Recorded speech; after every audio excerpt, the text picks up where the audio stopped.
Welcome once again to another edition of Quoth the Raven. Lewis Bright Raven. I'm your host, Lewis Bright Raven, 30-year veteran writer, illustrator, editor, publisher of comics, science fiction, fantasy, horror, and role-playing games. And this is a What Did You Get This Week day? Week. It's day for that show. My camera is slightly... There we go. That's better. Didn't realize it was off. Okay. Last week we got previews. I reviewed previews last week, but we did not get the DC or Marvel catalogs as part of it. So we're going to start with that, and then we'll get our one item of the week I got this week, which was Mutiny Magazine, which is an anthology series akin to... I like to think of it as heavy metal meets Wizard magazine, but we'll talk about it a little bit later. And then we will close out the show with a discussion about a wonderful series called The Abominable Charles Christopher by Karl Kerschl. So let's start with the DC Connect catalog. This is featuring the cover of Batman and the Joker Deadly Duo, written and illustrated by Mark Silvestri. Of course, that is going to be one of DC's big elements. I don't know. I mean, Silvestri's art has certainly evolved over the years. I don't know if you guys can see it close enough. More finer lines than he used to be when I was more commonly reading him back in the 80s. He was on X-Men and Wolverine. To be truthful, I'm not a real fan of Batman these days. I don't, but we'll see. Maybe I'll look at it. Looking at the whole overall thing, it's not like the artwork is bad or anything. There's some of the Silvestri art for the series. Yeah, it looks very nice for what it is. There's 2 issues of it being offered, so make sure you pre-order both issues. I guess apparently there's going to be a double ship of Batman as well, 129, 130, finishing off the fail-safe storyline, which, okay, whatever. I guess they're going to do a classic reprint of Batman Spawn. Okay, they're continuing the Batman One Bad Day villains thematic structure with this time with Mr. Freeze. And I'm kind of iffy about it, but in this story, apparently something's caused Gotham to go so cold, whether it's the global warming or global freezing, whatever you want to call it. But it's so cold that Freeze doesn't need to be in his chamber suit to function. So kind of weird, but okay, whatever. Jeff Johns is coming back and doing some major stuff for DC again. The new Golden Age #1 and Justice Society of America #1 new series. If Johns is your guy, then yeah, good thing. Myself, I'm not particularly interested, but that's me. He's also got Stargirl, The Lost Children coming out, so that's 3 books in the month. And that kind of, how I feel about writers who have way too much content out at the same time.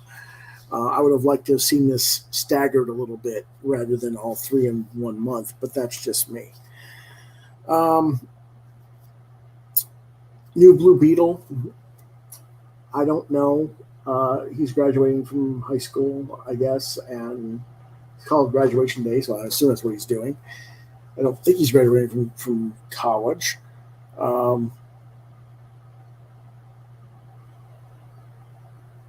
No, it's finals for senior year in high school, assuming. So, yeah, and it's like, okay, whatever. The artwork is, a bit cartoony for my taste, but there's nothing inherently wrong with any of it.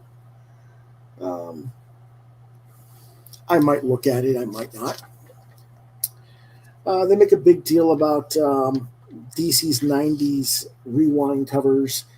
Um, really, the only ones that really feel like 90s to me are the Catwoman piece by Jim Ballant and the Robin piece. I'm not sure who does the Tim Drake Robin piece. I know it kind of feels like Mike Waringo, but I can't. I mean, since Mike's gone, maybe it's an older piece that was never finished, or maybe it's someone else just drawing in a similar style to Mike Waringo. But you can see the Robin piece there, and then the Catwoman pieces, Jim Ballant, which that is the classic look at the '90s for Catwoman back then. The rest of the stuff I'm really not that interested in visually, so I don't know. They're relaunching Wildcats again with no Jim Lee art and no writers. It's just all new people doing it, and it's like, who cares? But it is what it is. Northview says, "Hail Raven in the mighty chat. Just listening today as you're packing to move to your new apartment." Well, that's fine, North. Be safe in your packing. Don't get too distracted. Pop culture's in the house as well. Hey, everyone. Hey, hello back to you. John Norris may or may not be in later this show. Not on the show, but in the chat. Some more Wildstorm related stuff. They got Amanda Waller versus Wildstorm and a Wildstorm 30th edition special. I'm just kind of I mean, it is Jim Lee's vision from when he was at Image and the DC Universe, so I expect that sort of thing to be there. That's fine. They got Superman Kal-El Returns special number 1.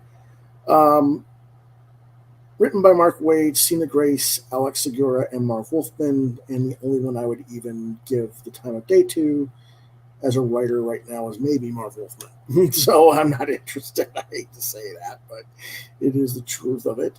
I'd take that back. I would give Sina Grace the time of day as a human being. I just don't think he's that great of a writer. And Alex, I don't know that well, but Wade, no.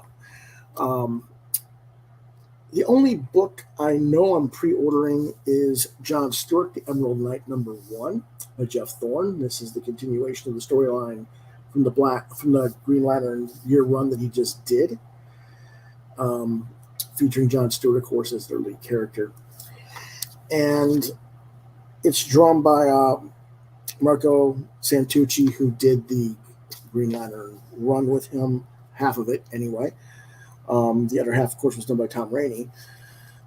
So it ought to be interesting. Interesting cover by Mateus. I can't even pronounce that name. Let me look that up again. Mahanini. Okay. It's an interesting cover. That's the main cover. And then I guess there's going to be some 2 or 3 alternate covers as well on a lot of these books, which, I wish they didn't do that, but they do what they're going to do. More of the Dark Crisis stuff, 2 or 3 books of that. Some people asked me if I was going to get Dark Crisis Warzone because it happens to feature,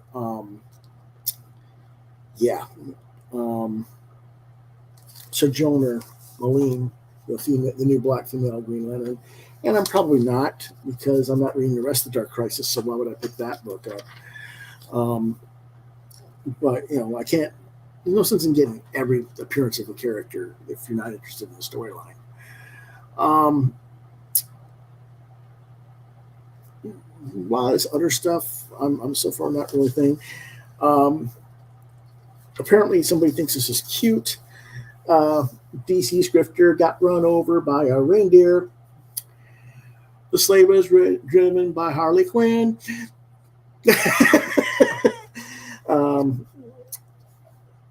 I guess somebody was punch drunk when they came up with that idea. A lot of their facsimile edition reprints. Classic Detective 28, first appearance of Robin. Classic JLA, first appearance of Starro. Brave and the Bold, number 28, with the first appearance of the Justice League of America. The sad part is these are $3.99, $4.99 books, maybe even more.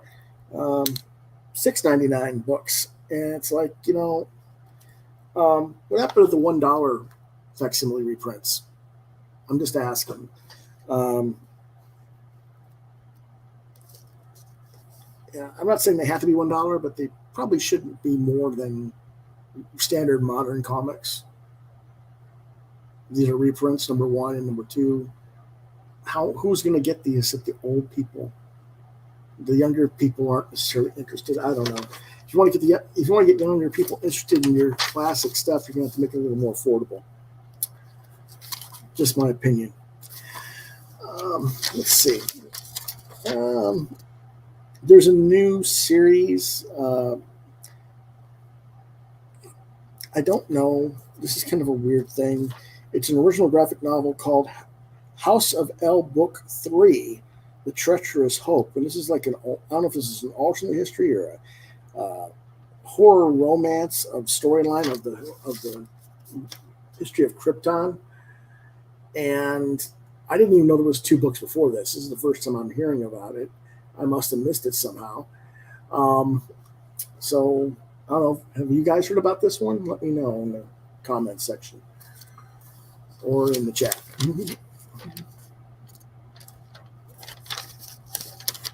Let's see. I guess if you're looking for classic Batman, maybe the adaptation of the audio adventures might be up your alley. It's number 3, I believe. And that'll be like $4.99, $3.99, $4.99. I don't like bringing this light over, but this print is so damn small.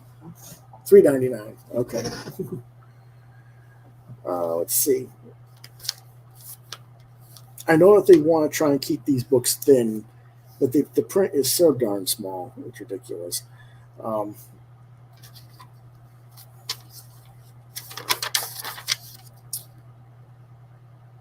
I do not like their Detective Comics logo, ripping off Stranger Things. Just stick to what you had. There's a reason why your symbols worked before. Trying to make yourself look cool by using a font that someone else is already using is rather lame, in my opinion. Let's see, what else we got? Apparently there's Gotham City Year 1, issue number 2 from Tom King, which is, we already have Batman Year 1, Robin Year 1, Batgirl Year 1. Let's talk about what the city did while they were having their first years, I guess. To me, if you're going to do Gotham City Year 1, it should be before any of them were even born. Gotham City was there on before they were. Just saying. Of course, it's double shipped, so there's 2 issues of that. A lot of stuff is double shipped in this this month. I don't know why they do that, but they do. I guess they do it just to keep people from ordering anything else that's not DC or Marvel. That's all I can come up with. Let's see. I'm really not seeing anything. I guess some people who like the new Batman villain Punchline might be interested in Punchline, the Gotham game. Second issue is being solicited in this catalog, so keep aware of that. Superman is back, so Superman and the son of Superman are on the farm, getting reacquainted with one another, I guess. Back at the Kent farm, that's number 17, and I don't Superboy looks kind of like a thin guy, and then big burly, no shirt Superman with the overalls behind him. It's like, okay, let's see.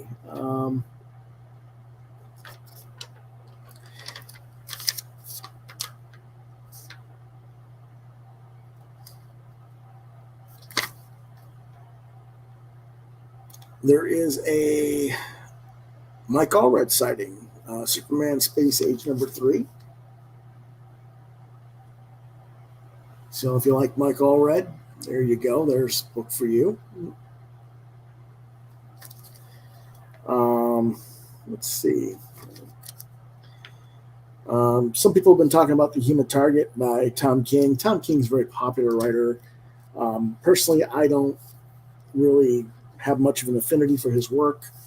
He doesn't really appeal to me, but I get that some people like him. Apparently, The Human Target is got some sort of poison. He's dying, and he's already killed Guy Gardner by having his girlfriend Ice, Guy's ex-girlfriend Ice, turn him into a popsicle, and then he chops him and breaks him into a billion pieces. In an earlier issue, and now Batman's looking for Guy Gardner, which means Batman's on the tail of the Human Target. Okay.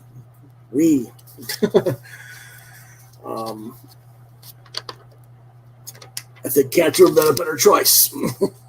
Or whatever, poison or whatever it is.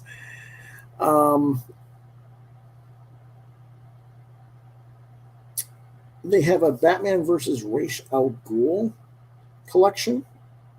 I think this is the Neil Adams miniseries that they collected. So if you're into Neil Adams, obviously Neil is no longer with us, but that's one of his last projects.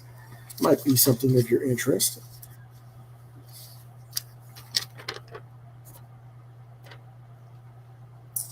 And I think that's pretty much all the stuff that I noticed that I was definitely going to think anybody was interested in.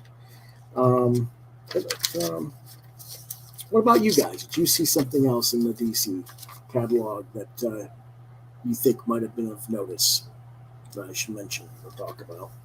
Let me know in the comments.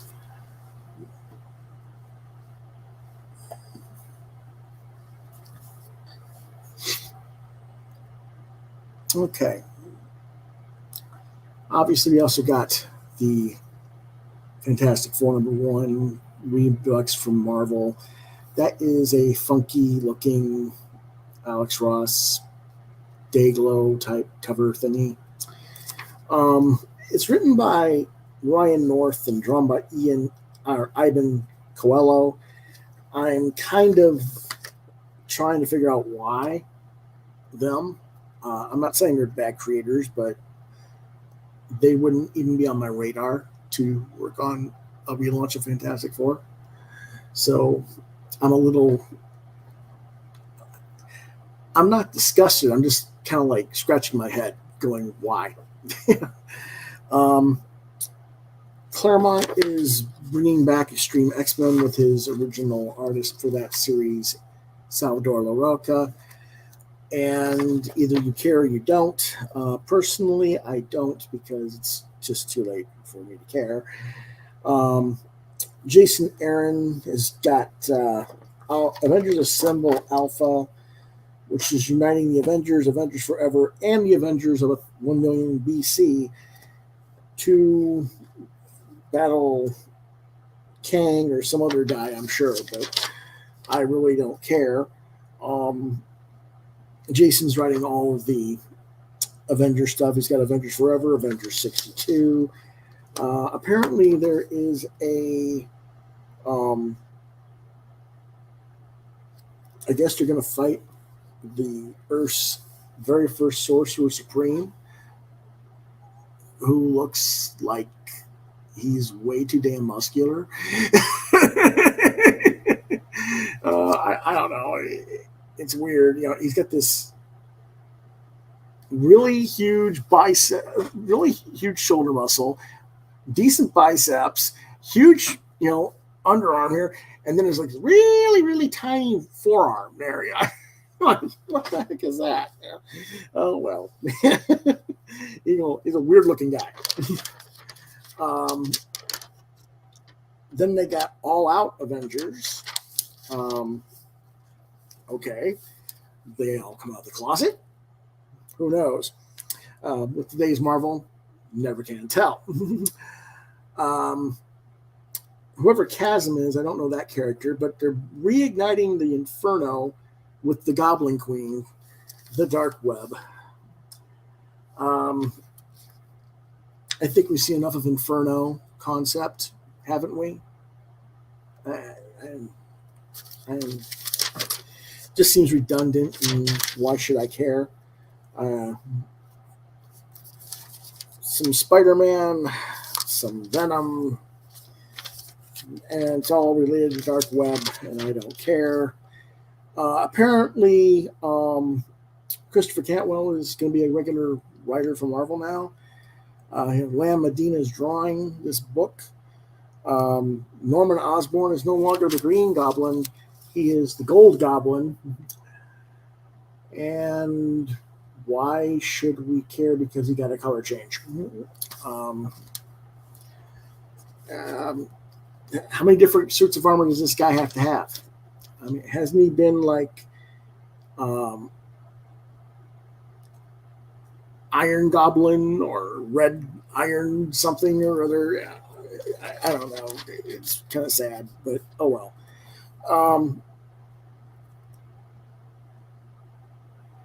I like the variant covers for that Fantastic Four series. You got an Art Adams thing and a nice Reed Richards in black and white by Alex Ross. That's probably the pre-done version. They'll probably have him paint it, but it looks nice just as is.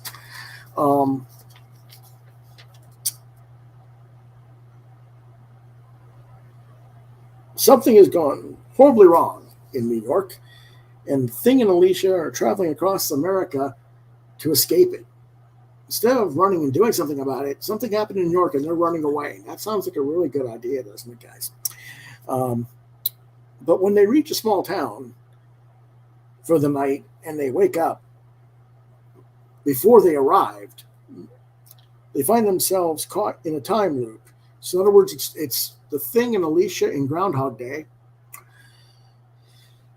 And this is how you're going to relaunch the Fantastic Four.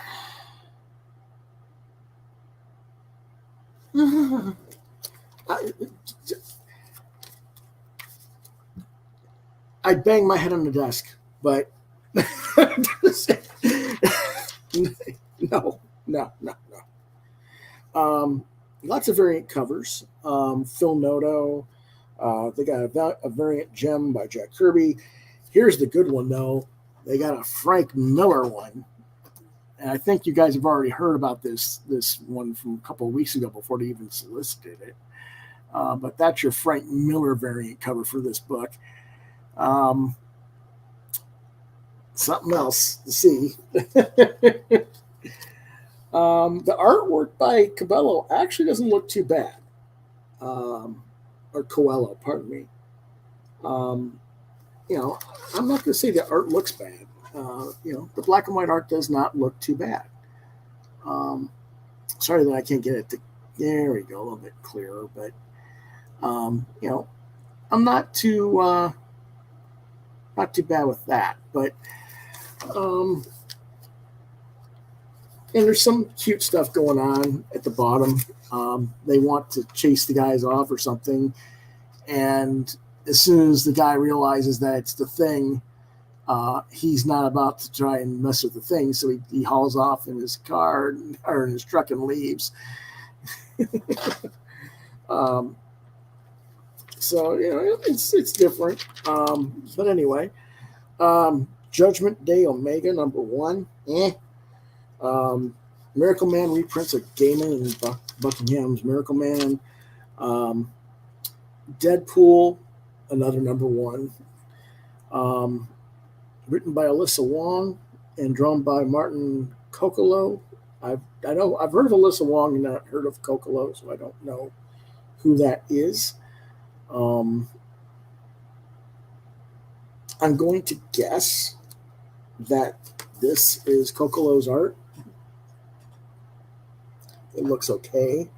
Nothing particularly outstanding, but it's functional. Of course, Liefeld's got to get a cover. And I got to say, everybody complains about Liefeld, but, and I'm not a fan of him particularly either, but he can draw feet when he wants to, apparently. Either that or someone else drew the feet for him and he just inked it. The figure here is a little bit wonky. Some of the costume design and stuff is that, but the actual anatomy is actually solid on that figure, which is a surprise because that's one of the things everybody complains about with Liefeld as one of the key criticisms.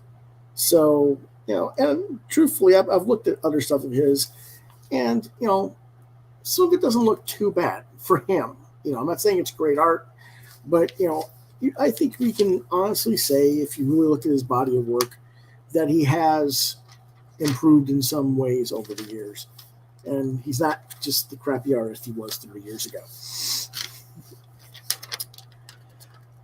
In fact, we can compare it because there's his crappy art from 30 years ago. And you can see, what are those things? They're sort of feet. They're really long forelegs there with a really high calf muscle, and I don't know. And what the heck is that leg there for Domino supposed to be like there? I don't know. So I think he's doing a little bit of improvement there. They have a new series called Tiger Division, which I guess is their Asian superhero team. Written by Emily Kim with art by Kreese Lee. I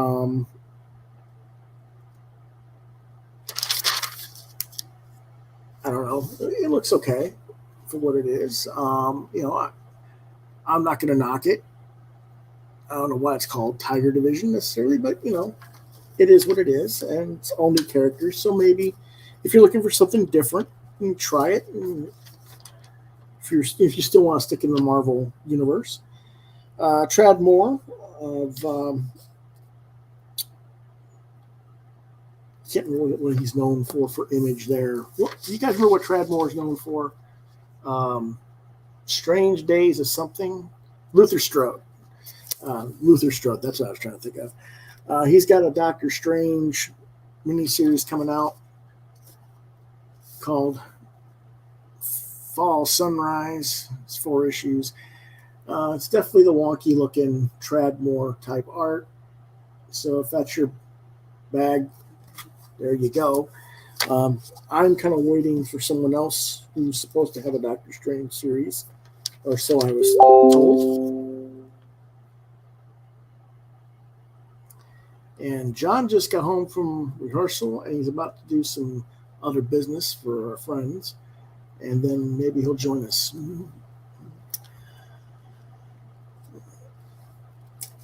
Demon Wars Shield of Justice by Peach Momoko. Peach Momoko is actually a really good artist. I don't know about their writing, but they are a really good artist. The storyline here is kind of weird. It's about Mariko Yoshida, Wolverine's Japanese girlfriend. And now she's like the superhero type character somehow. And I don't really understand that, but then I haven't really been following Marvel for a long time, so maybe I'm just missing out on something. But, she's fighting spider persons and other different entities. So maybe it's something that people might like. I don't know. Planet Hulk Warbreaker, number 1 of 5. Greg Pak is writing with Manuel Garcia doing the artwork. I guess they couldn't get Carlo Paglion to do it, and they certainly couldn't get Lopresti, who was the actual regular artist for the original Planet Hulk stuff, as I recall, because Aaron's busy being a CG guy doing Wrath of God. But I can't. I mean, I'm not going to say Manuel Garcia is a bad artist, but the artwork really isn't speaking to me either. That figure looks a little bit stiff. The pose just doesn't look quite right to me. It's not bent enough, not active enough, I guess is the best way I could put it.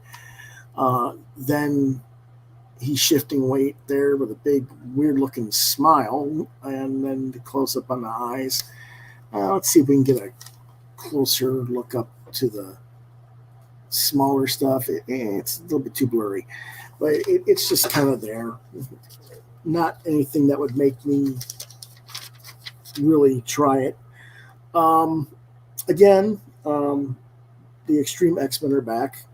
They want to make a big deal out of that.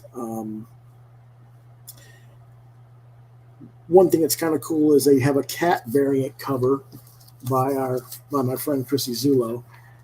I don't know if you guys remember Chrissy from when she was working at DC on the Cinderella miniseries for Fables, but always like to see stuff from Chrissy. I wish they would give her something more than just covers to do. She is actually quite the talented young lady. Let's see. Murder World, Avengers, apparently.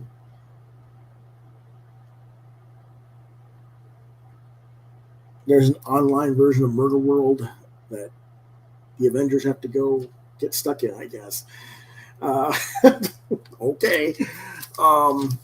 Sabretooth and the Exiles should be written okay. It's written by Victor Laval. I've liked his stuff elsewhere. Leonard Kirk is a decent artist, so that might be okay for what it's supposed to be.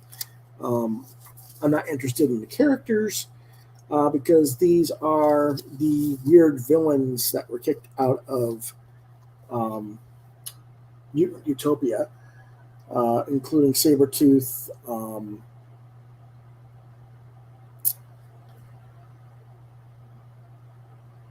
I'm trying to think of all their names here, and I look at them, but I can't even. It's been so long since I've seen them. But there's really not anybody there that makes me want to go, yeah, I'm going to get this. That's not the Exiles to me. There's a new Secret Invasion storyline, as if we haven't finished that and seen that enough. Apparently, Gold Goblin wasn't enough. Amazing Spider-Man has to fight the Hobgoblin, which I guess is why he becomes the Gold Goblin, because Norman Osborn gets his butt kicked, and that's why Spidey's carrying him, or whatever. Or maybe that's Harry, I don't know. But I'm kind of just sick of the goblins.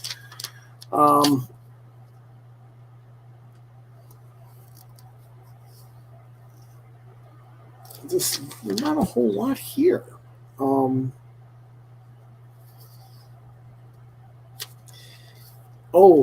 Here's the one that I know Perch and all the others are going to hate. All those CG guys are going to hate this one.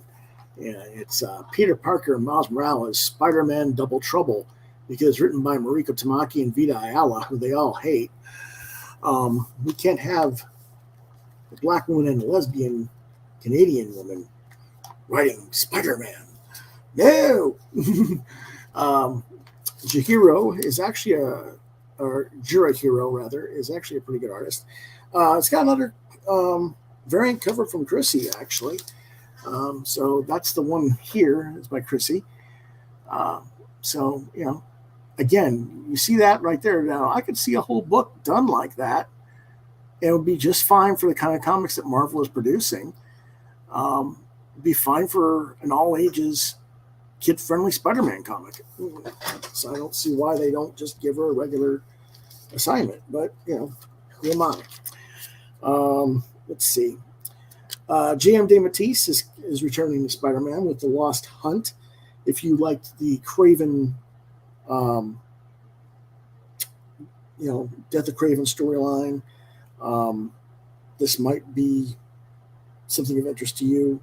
It also gives the origins of Craven, supposedly finally revealed. I could have sworn that they'd already revealed those, but okay. A friend of mine, Kyle Holtz, has a really nice cover for that.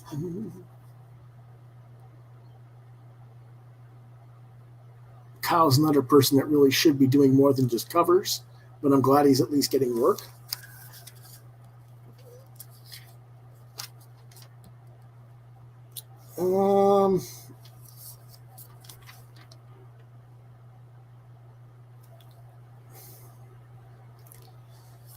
I'm looking here, and I'm not really seeing much. I wish that I really wish I could say, hey, I love this stuff, but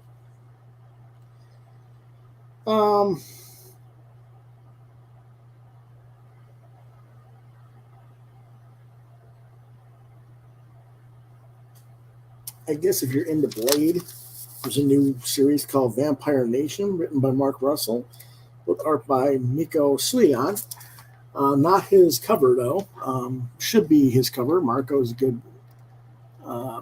artist, but I guess you're going to go with this other guy, this photorealistic type art instead for the cover. I don't know. It'll be interesting to see what they do with this, because Miko did Werewolf by Night back about, I want to say, 07 or 08.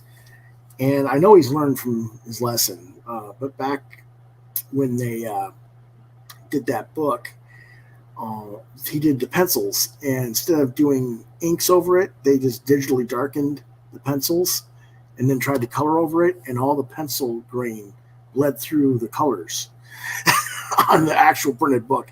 They've learned how to correct that since. But I was like so mad because they were too cheap to hire an inker for him. Because I would have gladly inked him. I really do like his pencils. Let's see. Double shipping Captain America Sentinel of Liberty. Or is that? No, I guess it's two different books. One is Captain America Sentinel of Liberty number 6, and one is Captain America Symbol of Truth. And I don't know which one is which. Oh, I guess Captain America Sentinel of Liberty is your Steve Rogers version, but the Symbol of Truth is your Sam Wilson version, which means, well,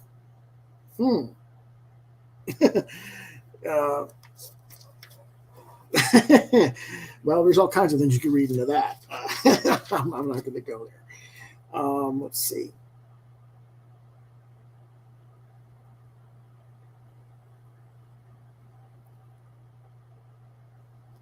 There's a Winter Soldier special. Not really into that. Iron Man 25, Christopher Cantwell seems to be one of their star guys. This is like his 4th book. This is co-written by Cantwell, Kurt Busiek, and Murewa Iodeli, I think is how he pronounces it. I'm not familiar with them. Drawn by Angel Unzueta, Benjamin Dewey, and Dotun Akande. Only one of those artists I know is Benjamin Dewey, and he's good. I think the only reason anyone might buy the book, however, to just get it is they call it Iron Man 650, but it's Iron Man 25. The Alex Ross cover, you might get it for that. But as far as anything else about that, really doesn't speak to me. But it isn't a 56-page story for $5.99, so yeah.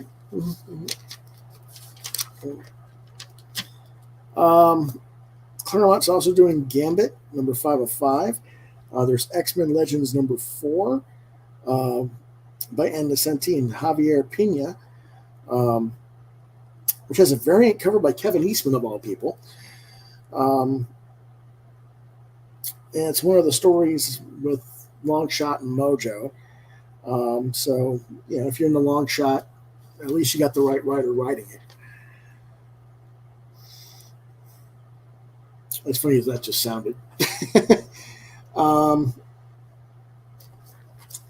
rest of the X books really aren't showing me anything. Not exactly a surprise there.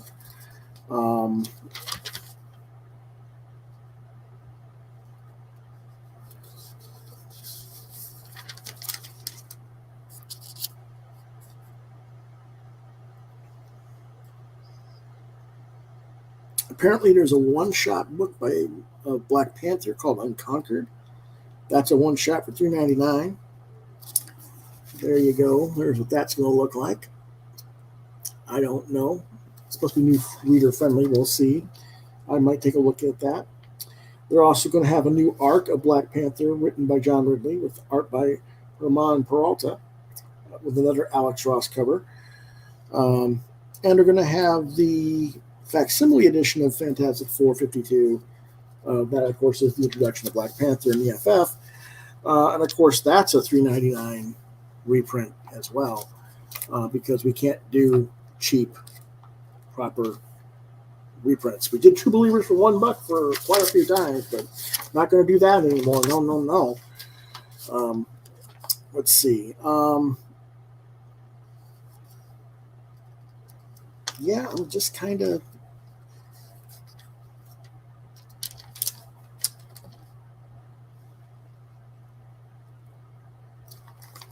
I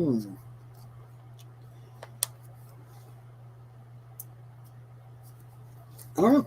I'm not seeing anything, guys. I wish I were seeing more to talk about.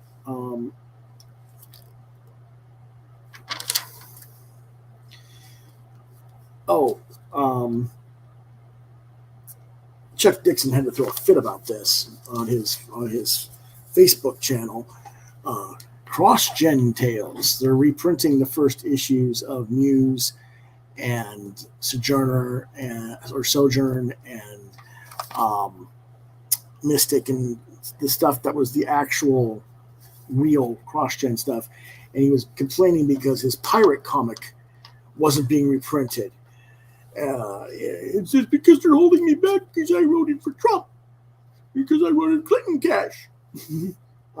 No, it's because your pirate book really didn't have all that much to do with the cross-gen stuff, and it was a later series. It might have been the best-selling series at the time that they did, but frankly, you should be hoping that they just take your silly little comic and hand it over to Jerry Bruckheimer for the source material for the next Pirates of the Caribbean movie, because that's the only way you're making any damn money off it, Chucky. Have a nice day. Predator, Aliens, all the usual silly stuff. Star Wars.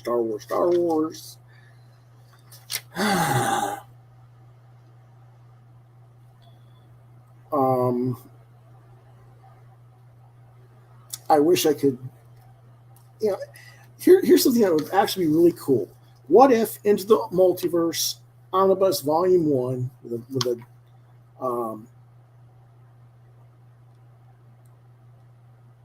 the standard edition has a Al Milgrom cover, and the direct market edition has an Humberto Ramos cover, apparently. Or Rodney Ramos, pardon me. But the problem is, yes, it is 1,300 pages, but it's $125. And, I don't know. Maybe just give me a smaller omnibus. I don't need a 1,200-page, headstone to read. But make something more affordable so that your younger readers can get into this kind of stuff and get into the history of your characters. Who's got $125 to spend on this stuff? This is the kind of stuff I would love to share and review, but even I can't afford this kind of stuff. Come on.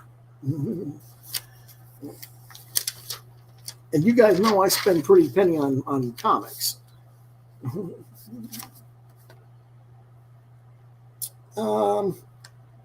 Another one here, New X-Men, the Grant Morrison Frank Quitely stuff. It's a hardcover, first issue cover, $125. What the hell, guys? What are you trying to prove here? Are you just, I don't know, it doesn't want to come in the focus, but yeah, and below it, it's Spider-Man Omnibus, Rick Leonardi, first issue, $150. Jeez, I'm not, I guess what they want to do is like drive everybody to the back issue bins where you can get most of the stuff for $0.25 or $1. Just sell all the back issue stuff for the comic book people. I mean, if I were a comic book retailer, I would not order this stuff. I'd be digging through back. I'd go to conventions looking for put the stuff in collections as a set and sell the set for half the price. I really would.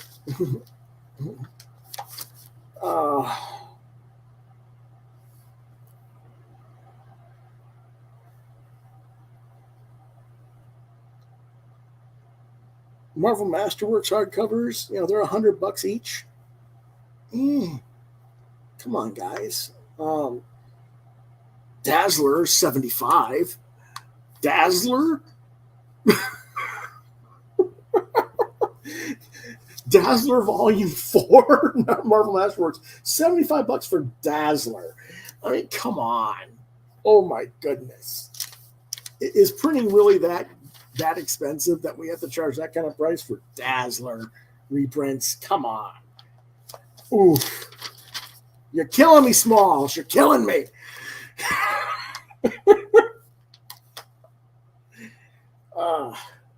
Yeah. This is why I can't get into Marvel anymore.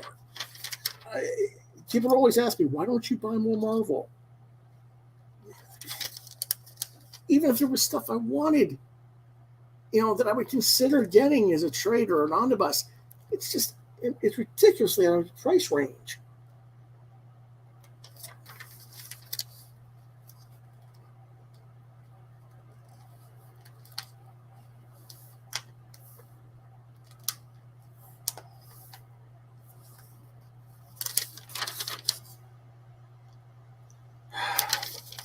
Then they got all the modern stuff, and that's the modern stuff is cheap, but the modern stuff you can get relatively relatively easily through stuff because it's not selling in the stores anyway. So why would I want to buy Spider-Punk banned in DC for $15? I could probably get the whole run of what it collected, the first 5 issues, for $5. To be honest, I probably could if I really wanted to hunt it down. Yeah. Prices are disgusting. I just don't. It's almost like they just want to punish you for having nostalgia or whatever.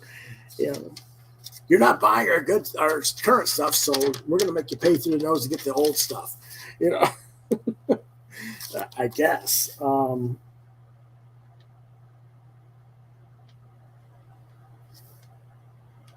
Yeah, I don't know.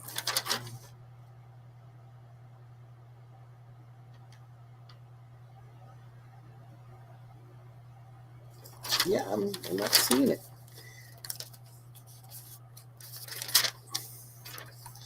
More reprints. All the modern stuff is like, $15 to $20. And they're trades, so versus hardcovers. I understand a hardcover is going to cost more to produce, but not that much more. But all this modern stuff, it's like, why am I even caring if you even put it in a trade? Now, at least you got the old, I'll say the old, but the 90s Spidey in trade paperback in the Epic Collection for $40. It's 424 pages. Okay, that's not a bad price. It's like, roughly a penny a page. So, okay, I can live with that. That's not a bad price for what it is. But,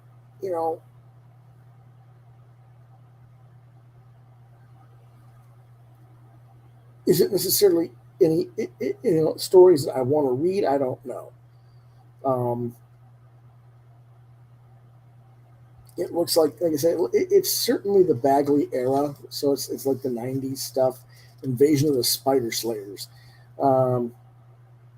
Yeah, it is what it is. I mean, um, you know, I keep looking at this stuff and just kind of crazy here. Now, the Defenders Epic Collection. This is Volume 1 in the Defenders. What does this collect? Oh, okay. This collects some early Doctor Strange, some Mariner, an Incredible Hulk, Marvel Feature, number 1 through 3, which was like the first appearance of the Defenders, the first 11 issues of the Defenders, and a couple of issues of Avengers where the Defenders appeared. Okay. 480 pages, $44.99. Okay, I almost, you know what? I might have to actually think about that one because I don't have Defenders in my collection anymore. It's written by Roy Thomas and Steve Englehart with Len Wein. Got some good artists: Sal Buscema, Ross Andrew, Gene Colan, Herb Trimpe, Don Heck. For that era, remember this stuff was all drawn back in the late '60s, early '70s. So good art for the era. Has a Neil Adams cover. Might be worth the consideration. I may talk to my retailer about that one. So there's a surprise. I actually saw something in the Marvel catalog I might get. Let's see. Of course, if you have not read the Epic Collection of Kraven's Last Hunt, it's a new printing. It is a very popular storyline. If you haven't read Kraven's Last Hunt, I do recommend that. So I've got it, so I don't need to get it, but it is a good storyline.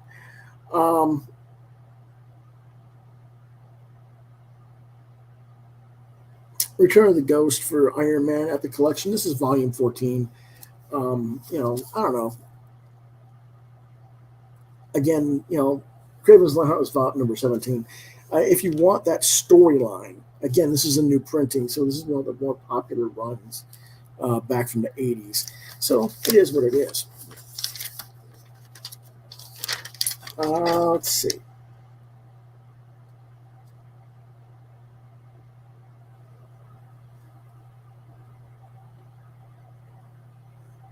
That's pretty much it for Marvel this month. I wish there were more to talk about, but your mileage may vary. Some of you are Marvelites out there watching the show, and that's cool. But that's stuff that caught my attention. So there you have it for that. So let's go ahead and move along to our reviews for the week. I only got one book this week, and that was Mutiny Magazine, number 3, cover A. Now, Mutiny Magazine is kind of a cross between Wizard Magazine and Heavy Metal. It's supposed to be mainstream comics and indie comics. And I did a review of number 1 way back in November when it came out. But for some reason, I never read number 2, even though I bought it. So I'm going to review number 2 and number 3. So let's start with number 2. They're $15. The publisher is Fair Square Comics LLC, who also do graphic novels. Writers and artists are various. The genre of stories are various. It's a 98-page magazine, full color, very well done covers that aren't. The print stock is nice. This was released on April 6, 2022. And they just find their book as mainstream and indie comics together again for the first time in one inclusive magazine. Now, this issue sports interviews with Arthur Adams and Joyce Chin, Ram V or Ram 5, however he calls himself, and Aletha Martinez. There's also feature articles on Mobius and his legacy, the history of Batgirl and the various women who have bore the name, A piece on Jean Goodman, that's the wife of Martin Goodman, the first publisher of Timely Marvel Comics, and her influence on the company, and various other articles. In addition to the articles and interviews, the magazine also features multiple comic book stories. So, like I said, think of this as a cross between Wizard magazine and heavy metal without a price guide involved, which, back in the 90s, the price guide was all they cared about at Wizard. But, anyway, the stories in this particular issue include Shakespeare's Vampires by John Daystar and Lisa, and that is just the name they give, Lisa, no last name. Guardian Angel by Marco Lopez, Robert Ahmed, and Francesco Montalbano. Owsley by Greg Burnham, Quinn McGowan, and Rodney Velchez. The Red Hook by Dean Hespiel. The One Who Came In From the Cold by Laurent Lafuente. I hope I didn't slur that too much. Satellite Love by Zach Chapman and Megan Huang. And Devil's Brigade by Zach Dolan, Lori Foster, and Eve Pinker. By the way, the first cover there is Aletha Martinez. That is their mascot superhero character that they call for Mutiny. This is the Joyce Chin cover. That's the cover I got. As you can see here, that's the one I picked. And John is in the house. Good to see you, John.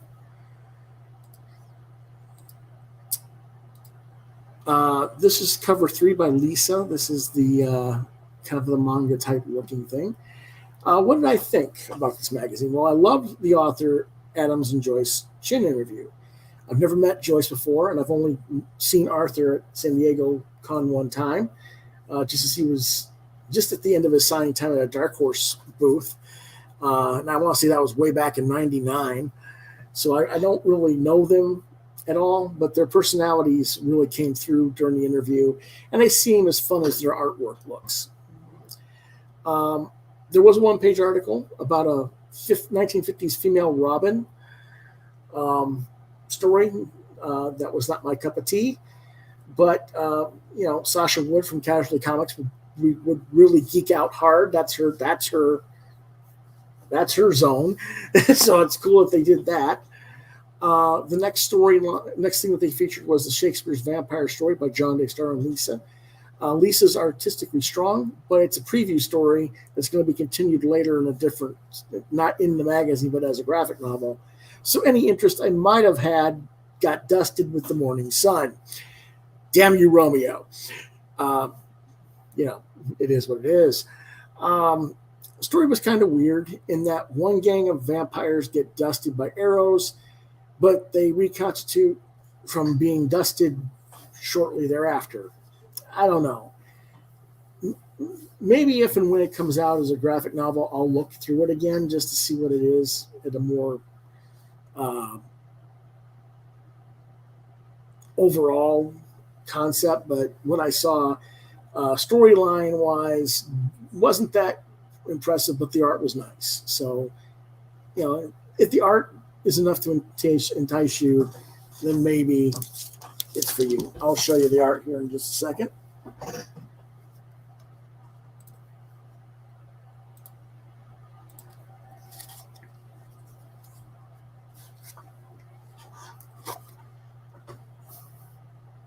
Again, it's pretty standard anime manga type work, but it's well done.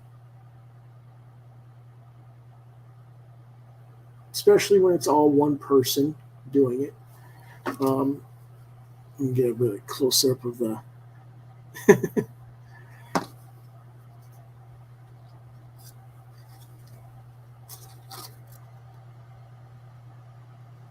get decent anatomy. I do wish that there was more the weirdness of the you'll notice that these guys have no eyes in their faces there. It looks kind of weird, and that kind of freaks her out, I think.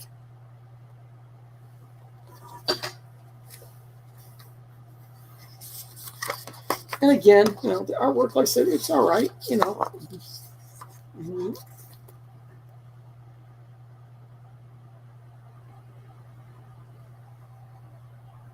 the girl's being chased down by the gang, and then another gang of vampires dust them and say, well, they've got your scent now, so you better come with us, even though we're vampires, we're the good guys, type thing. So it's like, okay, whatever. The next piece is an article with writer Ramsey, and it's just a typical article. Talks about, his life. He's from India. He moved to the Far East. He was in America. Now he's in the UK. And his travels throughout the world and how his experiences with comics in different parts of the world changed his, not changed, but influenced how he approaches writing comics. So it's an interesting enough article for what it is.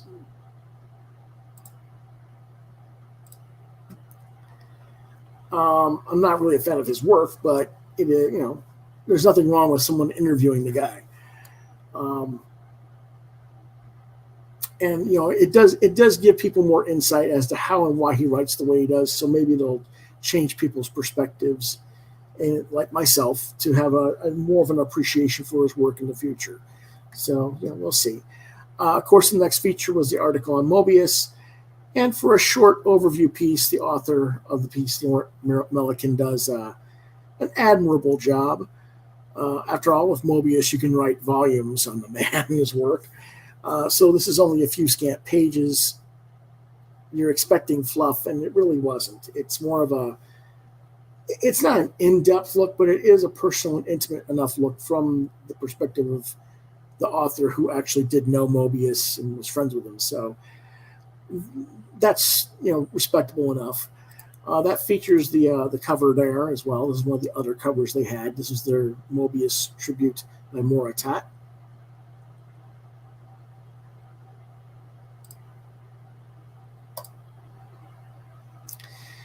Guardian Angel was short and to the point, 3-page story.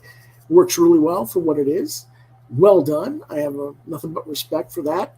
It could be expanded upon in the future, but if it just gets told and it's just those 3 pages, it's perfect as is. Well done. As you can see, we got a nice little Arthur Adams cover here as well. This was their really rare 1 out of every 10 copies ordered was Art Adams.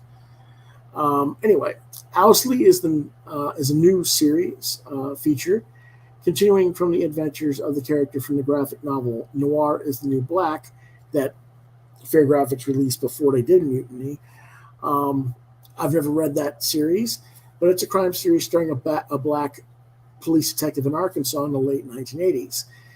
It's well drawn. The writing is solid. Let's take a quick look at that.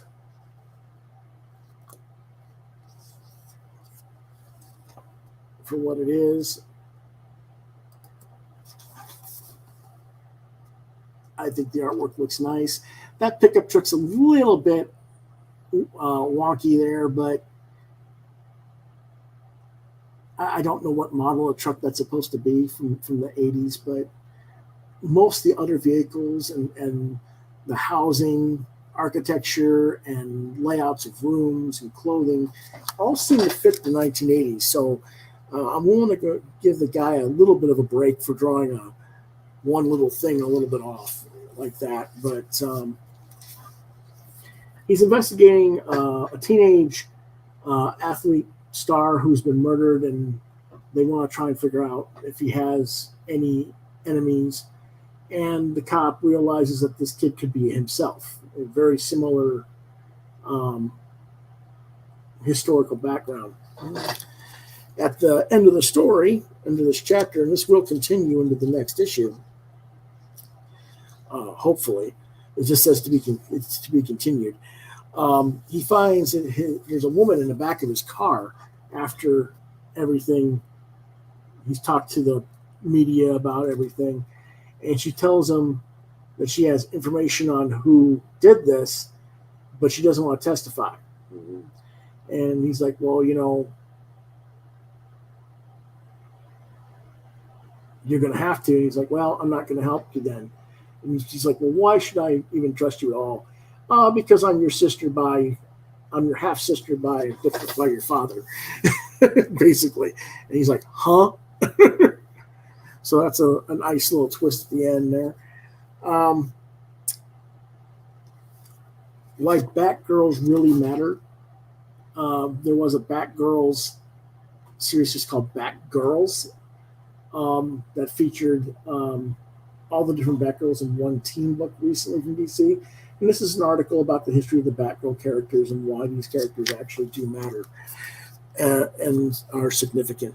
So it's a little bit kind of preachy, in my opinion, of an article, but it doesn't suck.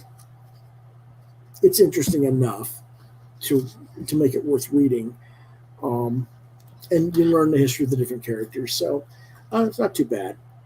The next series is The Currency of Community, which is the Red Hook story by Dean Haspiel. This is during the COVID pandemic, coronavirus, and everybody's stuck at home. And instead of fighting crime out on the streets, he's actually doing door-to-door food deliveries, and everybody in town is standing outside applauding him as he walks up and down the streets delivering food. And he's like, what the hell's going on? Is there some insidious thing? Did the virus make everybody go nuts and make them start applauding? And the woman he's left the groceries for starts applauding. He's like, what's going on here? Oh, no, you don't understand. We're just letting you know we're grateful for everything you do. And it just shocks him completely. And why are you thanking me? Type thing. Other people are doing this. And it's not, he goes, well, it's not just you. It's all the first responders, the cooks, the clerks, the delivery people, everybody, risking your lives to save ours every day. All of you are heroes, but especially you, because you did it even before. But now we realize it's important. And so she's crying and he's crying, and it's kind of a really sweet story for what it is. And for four or five pages, really well done. Then they do an interview, sort of, with Gabriel Bautista, also known as Gabo. They ask him 5 questions, and he does a sketch answer for each one of the 5 questions. Nothing too serious there. Then they do an overview on Elektra. I wasn't impressed with this article. It was kind of the writer, I think it's Xavier Fournier wrote this one. Let me look real quick. Yeah. He's basically bitching that Marvel's never really given her a fair chance. And I'm like, you do realize that she was always supposed to be cannon fodder for Bullseye to kill at the beginning of the damn thing, and that they just keep bringing her back, right? She's never supposed to have been as popular as she is, so what are you complaining about? Just be thankful you get anything. That's kind of the way I feel about that one. Not my favorite article in the story, but in the magazine. But it's not a bad article in terms of what is presented. I'm not too keen on his the slant, I guess you could say, of his writing in this one. The next feature is the Man Who Was Always Cold by Laurent Lefebvre, or Lefevre. Very EC, creepy, classic type. Makes you kind of sort of think of Bernie Wrightson a little bit, maybe. That's the first page of that story. It's Old West type stuff. Really nice art. Really digging it.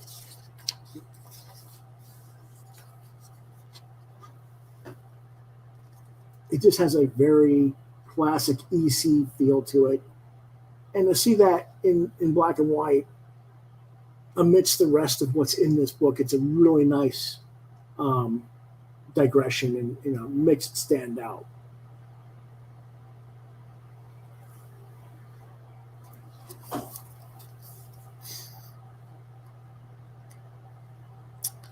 Then I talk about a couple of manga stuff, nothing too serious. Um, I kind of just browse through those. The next storyline is, our next comic is Zach Chapman and Megan Hwan's Satellite Love. Art's, pretty much what Megan does, and it's fine. I like her Rangers on the Divide better, but, this is fine for what it is. It fits the storyline just fine. Some more computer techie graphic type stuff going on. Sometimes I wish they didn't have that kind of stuff going on. I wish we had to do more traditional art, but it is what it is.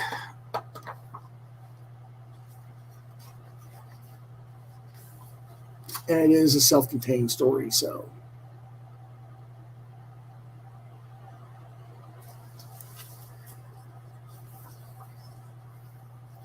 Then they have the interview with Aletha Martinez. And this is funny. All the writers have the same comment in here, in sort of Arthur and Joyce, when they get asked about what comics do you like to read. So we don't have time to read. We're busy, type thing. We're doing our own thing, and it's kind of interesting because I do all this reading, and then people ask me the exact opposite. Where's your artwork? Where's your stuff? Where's your work? Do you want me to do reviews or do you want me to do artwork? Because you can't do both. It's kind of that sort of thing. You don't have time for both if you're really doing that. This interview is overall pretty okay. Of course, Martinez is the one who writes the Nubia character for DC, the Black Wonder Woman. She's also written Voltron and a few other stuff as well. And she's an up-and-coming writer. Certainly not a bad writer by any means.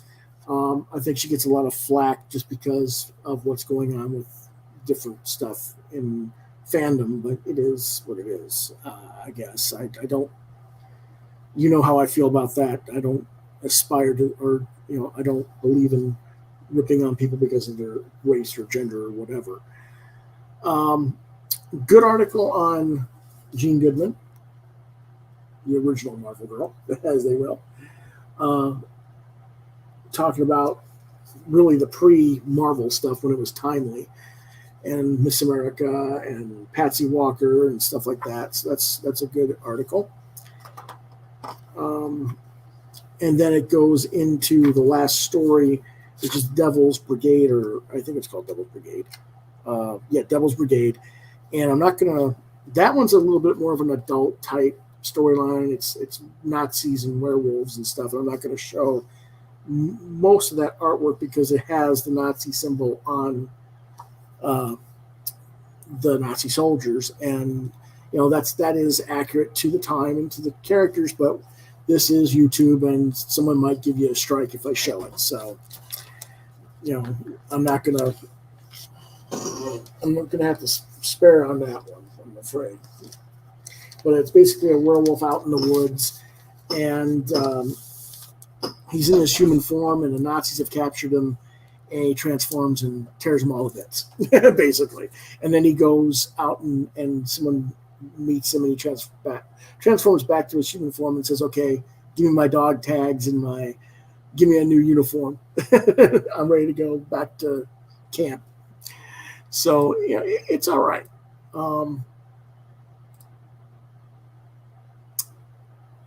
I really didn't see a weak story.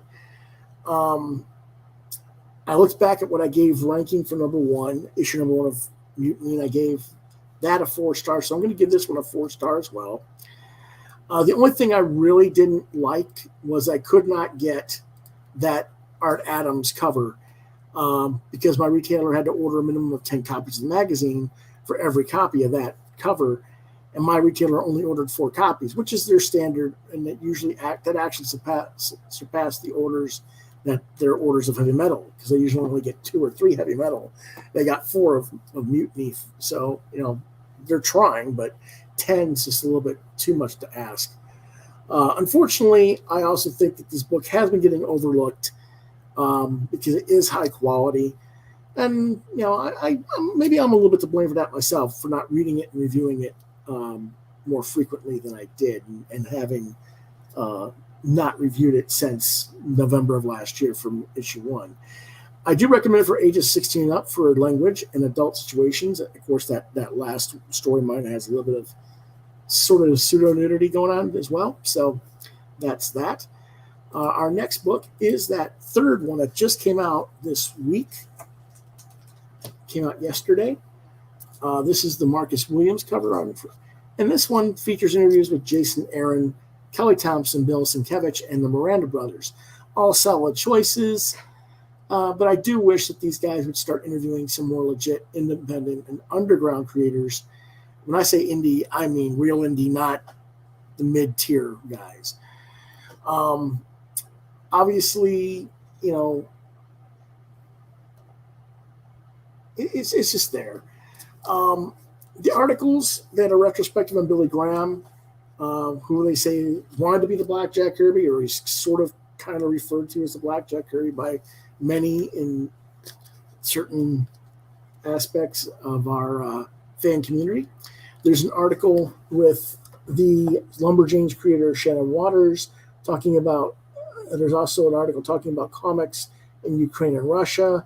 And then there's a brief interview with writer Shoshana Sachi, who is the writer for the Doom Patrol HBO Max series, and what she's doing as she starts entering into the comics market, and some other content as well. The comics featured are No Future by writer Fabrice Sapolsky, who is the actual editor-in-chief of the magazine. Eder Messias and Walter Pereira. Watson and Holmes by Carl Bowlers, Rick Leonardi, and Paul Mendoza. This is actually a reprint of the original story from a few years ago, because whatever the new story was that was planned wasn't completed in time for the deadline due to personal reasons for the artist, which was not Rick Leonardi, it's someone else. If you're not familiar with Watson and Holmes, it's Black Sherlock Holmes and Watson in Harlem in modern times. The series was very well received and won numerous awards. I don't mind them reprinting it or wanting to continue it, but since I already have the original, I feel a little bit snug, but I understand. The next story is Titan Theophilus and the Eternal Winter by Jabril Morissette Fan, and I apologize. I didn't realize that it was a hyphenated name when I did the cover credit to the left, and I just said Jabril Fan. It's actually Morissette Fan, so I apologize to them for that, but this is their cover. And then there's Photonic by Ciro Toda and Stefan Petro. Pretty much similar thoughts as what I had with the last issue. Again, I am slightly disappointed with the Watson Holmes reprint instead of a new story, but I understand that these things happen. But I also kind of wish it was Brandon Easton writing a new story. Not my call. This is what the Watson and Holmes sort of look like. This is not the artist that was involved. This is just a cover artist, Tom Coker.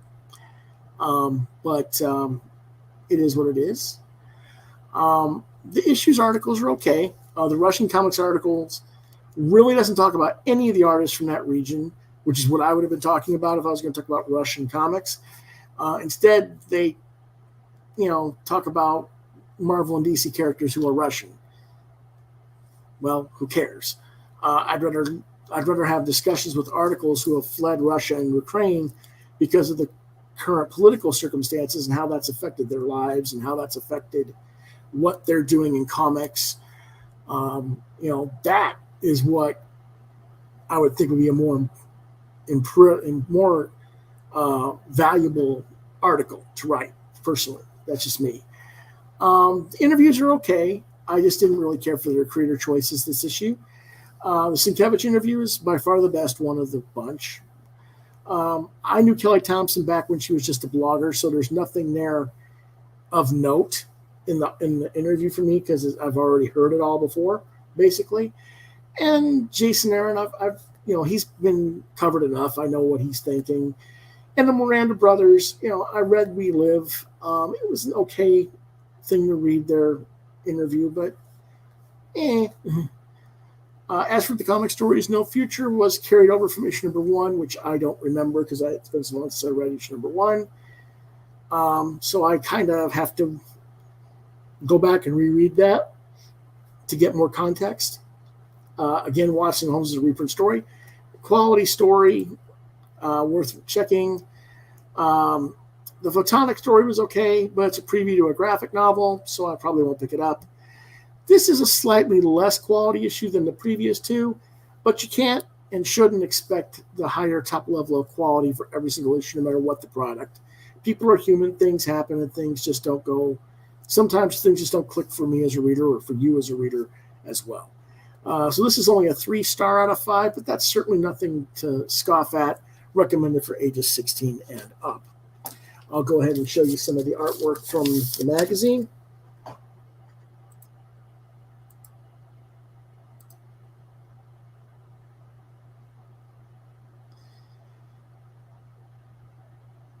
Yeah, well, no, the swastikas are on the armbands of the Nazis. I just don't want to get my channel shut down because of YouTube. Somebody sending a strike to me for YouTube. That's all. It's all there in the comic, I promise.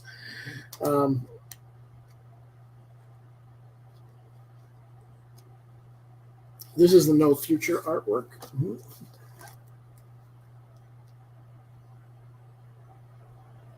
It's decent enough artwork. You know, I had no problem with it.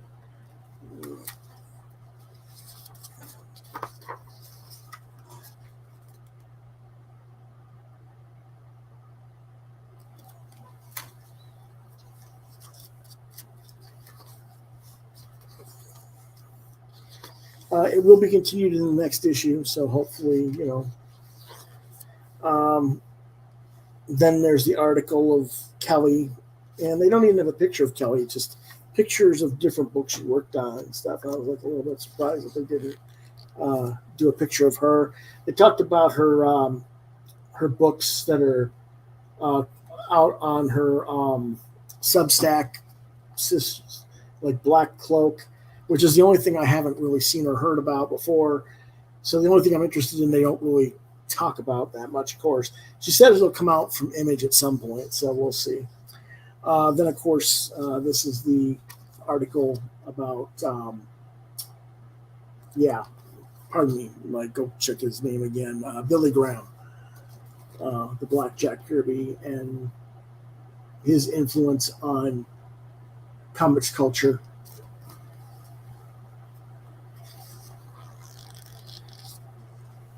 This is the artwork by Morissette fan, Jabril, Morissette fan. Nice detail to it. Again, kind of, I like that it's black and white with some great skill. Gives it a nice, sets it apart from the other things in the comic or in the magazine. Art's fairly modern, but, you know, doesn't look too bad. You know, there's some wonky looking.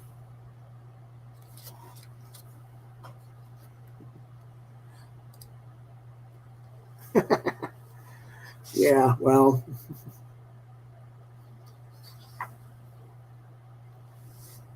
just making sure. But yeah, you know, I like the artwork there. The article interview with Shannon Waters is nothing really that big. Here's Watson and Holmes. This is the Rick Leonardi artwork, which, you know, might be a little bit surprising to you if you're familiar with Rick's other work. This is inked a little bit differently.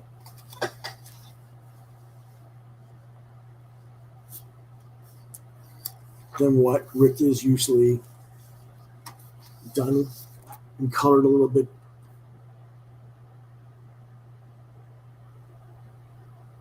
Lines are a lot heavier and thicker than Rick's used to being inked, I think, but it's well done.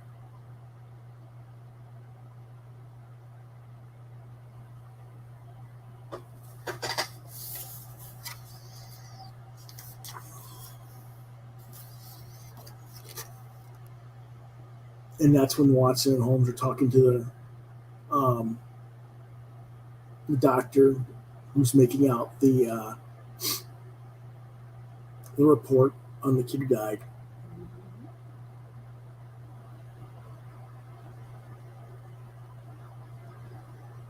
I don't know if you can.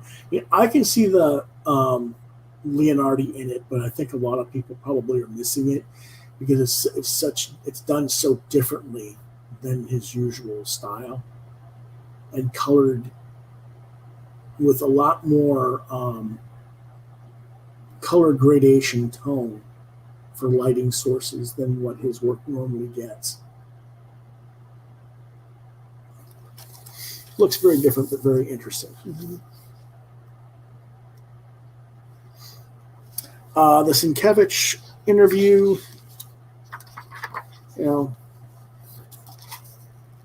that painter guy. Is that what they call him? That painter guy? I don't know. Of course, they talk about, some of his more famous movie posters and comic covers and things, about his work process. They really don't talk too much about him as a storyteller, in my opinion.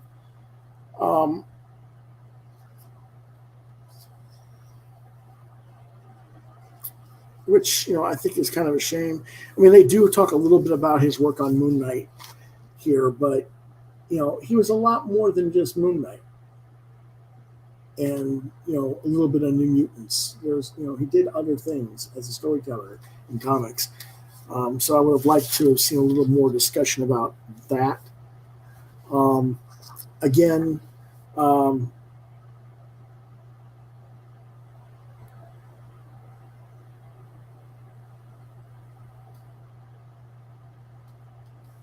they really don't have much about the Russia-Ukraine comics. They'll show you what Marvel Comics and DC Comics look like in Russia. Lettering, stuff like that. They show a few books about what was there from Russia, but not a whole lot. Like I said, there's really no talking to any of the creators, and that kind of disappointed me because there's some artists that were really about to just burst onto the scene right before this nonsense with Putin started, and now they've had to relocate out of the country. They had to leave their families behind so they could even get work at all. And it set them back literally years in terms of getting reestablished in American comic market. And I would have loved to have seen that discussed in this article and maybe put a spotlight on some people. That would have been something more benefit, I think.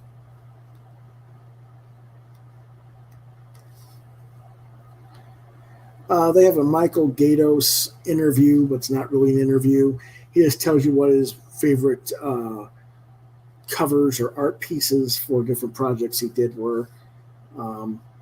If you don't know who Michael Gaydos is, he worked with Brian Michael Bendis on Alias and Pearl. Then they have the interview with the writer who was writing the Doom Patrol season 2. And she's a newbie to everything. She just got out of UCLA screenwriting and then hopped right into the Doom Patrol. So, very, very fortunate, very lucky for her. They like to do this one-page thing. The hero that time forgot this month is Sonic. I don't know who it is offhand, but I guess he's a character that was in World's Finest back in the mid-'80s. And because black superheroes weren't very popular back then, that was a black superhero. So they're doing the black hero theme with some of the other characters here. So, okay, fine. Photonic Man of Light is a very 60s type comic feel to it.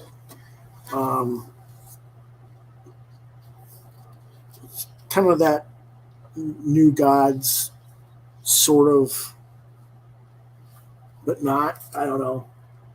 But it has a kind of a 60s feel to the art. Color's a little bit too modern for the kind of art style, I think. I would have rather seen a little more flat color on this rather than the gradations and shading, cell shading they did, but it's fine. And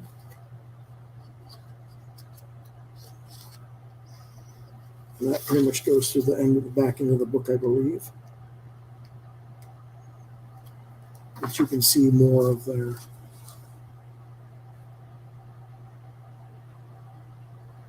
there's a sound signal behind, overhead that they're hearing, like a humming sound. It's causing an issue.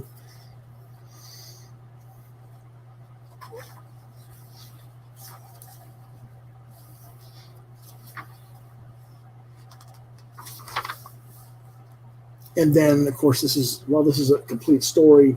They're going to tell you that it's going to go into graphic novels. And so it is what it is. And, like I said, a little bit less quality. The cover is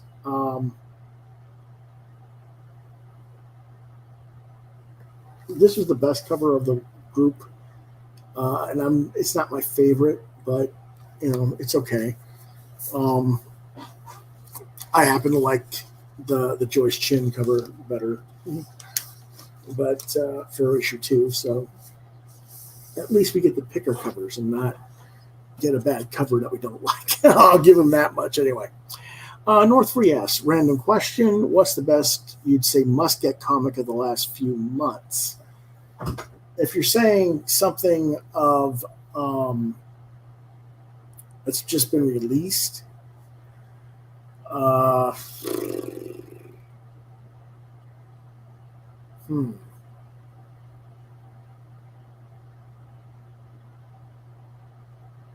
That's a good question. The last few months. Let me think about that for a minute, okay? While I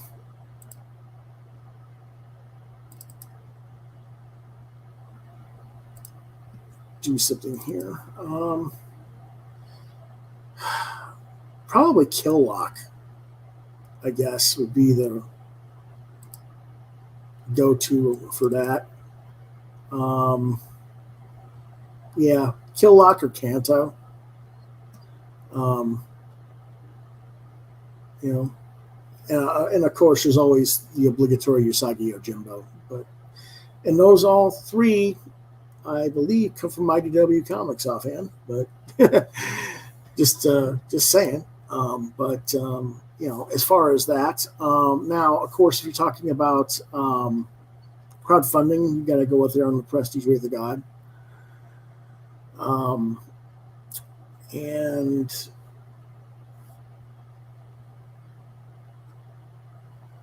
probably Blood Force Trauma by Jake Smith. So, okay.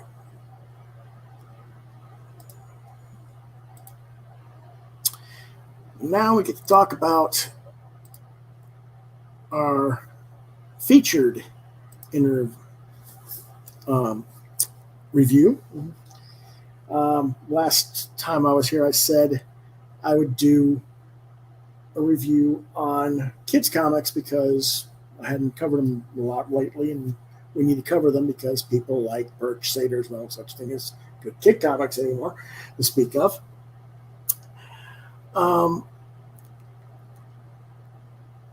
Many moons ago, unfortunately for me, I came across a Kickstarter for a series I hadn't heard of before. It's called The Abominable Charles Christopher. And I got it back in March. Here it is, September, before I finally get around to reading it. And Well, let's talk about it. The Abominable Charles Christopher, books 1 through 3. The writer-artist is Karl Kerschl. Genre is YA comedic adventure. The first book was originally published in 2011. This is a collection of a webcomic series that's been out since 2007. I had not heard of it before this Kickstarter.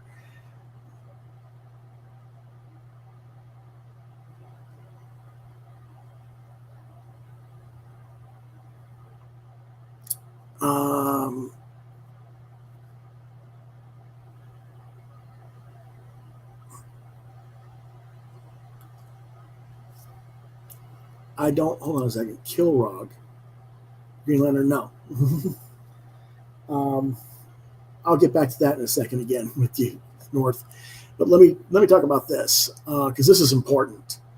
This you should pay attention to. The ISBN number is 978-0-9866131-1-1, and you can get this product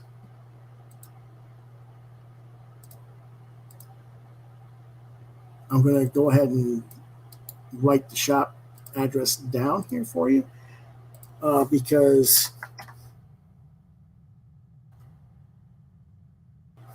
you can't get it at Kickstarter anymore. But how do I even begin to try to describe this crazy series? It's about an abominable snowman or Sasquatch named Charles Christopher and has woodland adventures with his animal friends as he tries to discover his past and origins. Now, I loved Neil Gaiman's description. To say it's an unholy mashup of Walt Kelly, Jeff Smith, and Sumerian mythology is true, but that misses the point completely. It is its own thing, and it does what comics do best, make a world and draw you into it. It does capture all the essence of Walt Kelly's Pogo and Jeff Smith's Bonatuki, but it's also its own thing. This was the winner of the 2010 Shuster Award for Best Canadian Webcomic and a 2011 Eisner Award winner for Best Digital Comic.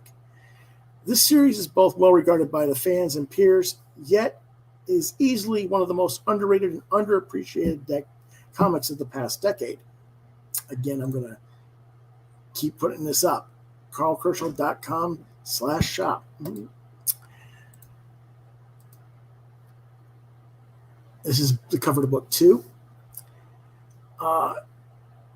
In the second book, The Silent Sasquatch, Charles Christopher sends out on a quest to trying to stop humanity from encroaching upon his natural habitat of his friends in the animal kingdom, where he winds up confronting the boy king Gilgamesh after the loss of a dear friend, the fox Townsend, as disaster strikes. Gilgamesh's sword broken in a battle between them, however, and you can see he's kind of got this trap on the cover there. But as Gilgamesh's sword breaks in battle, Charles does what he does best. He runs away. Undaunted, Gilgamesh chases Charles back into the woods, where an accident injures and seemingly kills another animal. But this time, Charles is fortunate enough that the animal, an opossum, doesn't die. And it wakes up suddenly out of its shock of being knocked over and run over and stuff. And wakes up in Charles's hands. And Gilgamesh, seeing the revival of the seemingly dead animal in the hands of Charles, mistakes that for magic and changes his attitude from being a hunter of the Sasquatch to revering him instead, and wishing and wanting to know Charles' secret of bringing the dead back to life. In a third collection, the boy king has become the unlikely companion of Charles as he tries to find a way to fulfill his quest in this amazing blend of modern metaphorical conservational themes with the historical legend of the Epic of Gilgamesh. Now, the first thing I'm asking myself is, how the hell did I never hear about this series before coming across it in the most recent Kickstarter and getting these books back in March? This has been around since 2007, and I had never heard of it before. It's even an Eisner Award winner, and I did not know of this.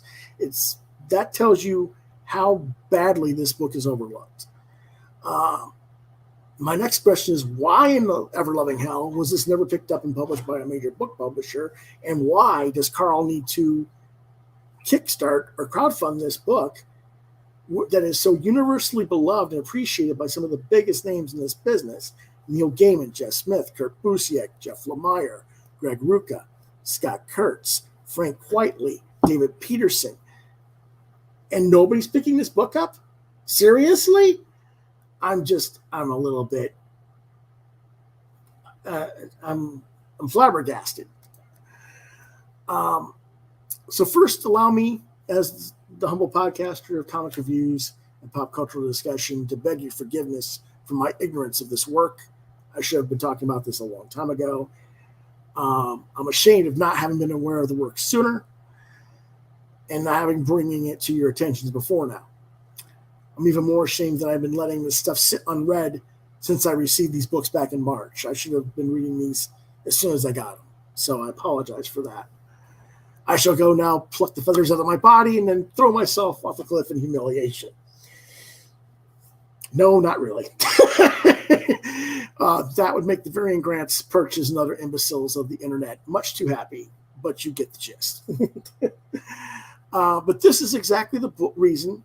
This book is exactly the reason why this podcast exists, because there's always something new for us to discover and recapture the wonder and enchantment that can wash away all that jaded bitterness and unimaginative, redundant pop culture that gets regurgitated all over us on a weekly basis, and reminds us that what this medium truly has to offer.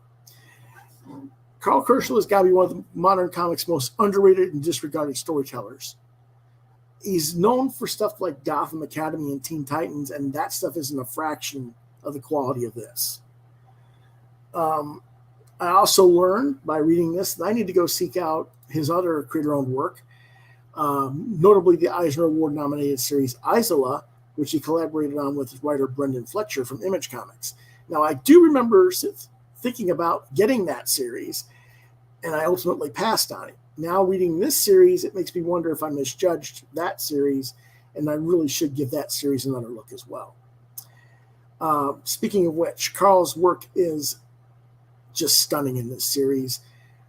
These covers are beautiful in their full color glory, but the actual comic is black and white with an amazing grayish green color palette that invokes an ethereal timelessness to the story, and I'll show you that arc in just a second. Very similar to how Craig Thompson uses the red-pink palette in Ginseng Roots, which we talked about recently, but here it's all just one color and different levels of tones. You just don't see this kind of mastery in watercolor ink blend in modern art these days. Yeah, but it's digital, some people are going to tell you. It's both traditional watercolor, and then there's digital coloring passes over that for printing purposes, only to make it so that the stuff doesn't fade out in the printing process, basically. And Karl Kerschl knows how to keep those undertones intact and make it feel traditional, whereas so many people today over-render and oversaturate their art with the color, and they basically lose their understructure and base of their artwork as a result, and it loses the power of the naturalism and the looseness and figure movement of traditional art. As a result, he masters this, and it looks great. Recommended for ages 10 and up, 5 stars, 6 stars. Why not? Here is the first book. It's got a little bit of a glossy spot varnish there on Christopher and the fox. This is all watercolor except for the cell shading of the figures, which is computer digital color.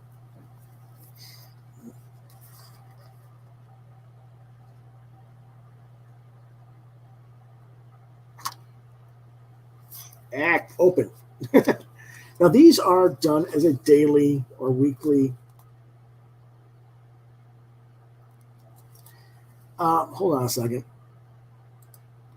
I don't know where you found that only 3 backers thing. I've been reviewing that regularly. I've got like 5 issues, so I don't know where you're looking for that. I'll let you know more about it later, North. But here's some of the first pages of the story. And you can see the layers of depth in the shading and how he creates a background with the watercolor as well. So he's not just an empty open backfield. Water hitting him on the head. And then it starts cracking on him. Ah, I'm getting soaked.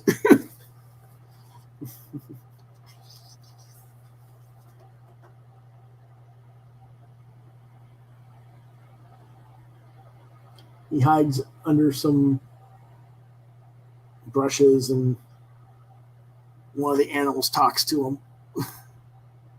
At least it's not more snow. It's just rain. Of course, he would prefer the snow.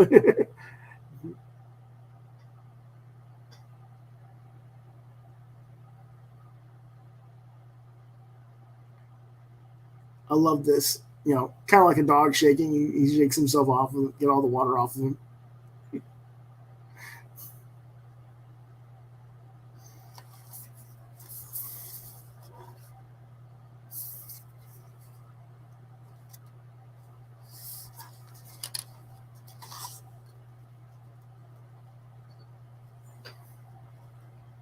Meeting some of the other animals in the forest.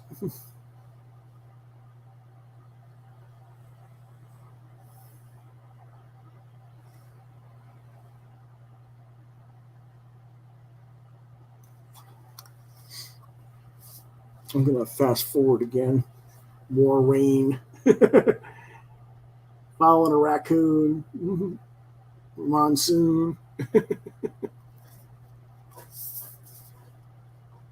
Yeah, Miyazaki is also probably an influence on his work on some level. Yeah, the art's just absolutely gorgeous. But let me go ahead and show you a little bit more tighter stuff, maybe a little bit easier here if I can. This is for the more newer stuff from the third volume. This is one of the raccoons, and he's talking to a little tiny tree sprout there.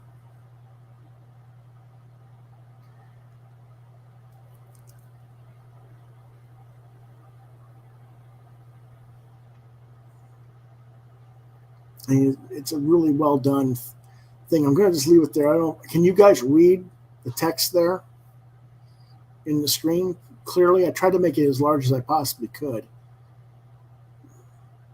So it's just a really well written scene here.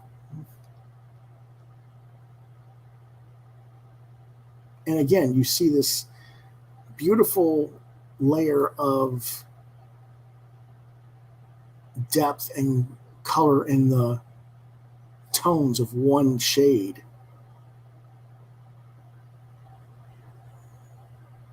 That you just don't normally see in comics these days.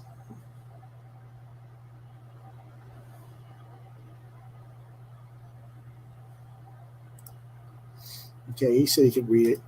All right. And then this is the otter. And he's doing all these mathematical equations speaking in his mind as he's sliding down the ice into the water. And I just thought this was really adorable. Really well drawn. Animation it just feels natural to what the actual movements of the creatures are.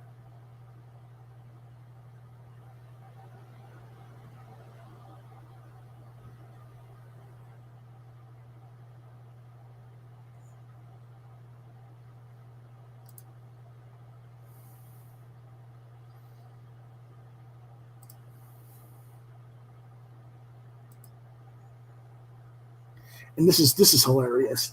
They got the animals talking. There's a porcupine talking to a mouse and a mole, and they're playing D&D. And I don't know if you can read it, but the porcupine's reading as the DM. You entered a counter wall in. It is as fine a place as your party can afford this gray night, and as fate would have it, the very place that the key to your quest may be found. As you sit down, an indifferent barmaid approaches to take your order. The mouse says, "I woo the barmaid." The mole says, "I woo the barmaid more." As if, Moru, 18 comeliness over here. I'm just thinking, oh my God. Yeah, it's like, it just took me back to my old gaming days where this is exactly the thing that would happen during a gaming session where people would argue about who's doing what. And it's so true and so adorably well done, because you can just see the DM Porcupine sitting there with his head, he's palm in his head, and like, stop it, you two. Just beautiful stuff. Let me show you some of the stuff from book 2. Oh, I'm gonna take you over to the shop. Don't worry. This is book 2, and this, of course, is the Gilgamesh type character who's chasing Charles. And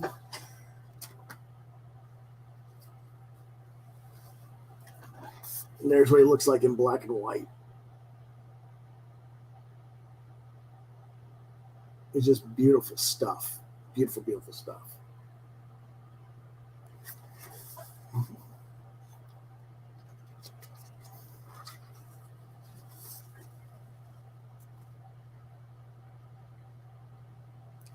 And then they tell you about the story of Vevol and Moonbear. And part of the reason this Vevol and Moonbear stuff is because before the Sasquatch really gets into the story, that delved into the story, Vevol has escaped the circus and has explained to them that the humans are coming and going to take away their lands. And of course, they're talking about all the circus world, what it was like. So that's another part of the scene as well. And then it cuts back to Charles versus Gilgamesh.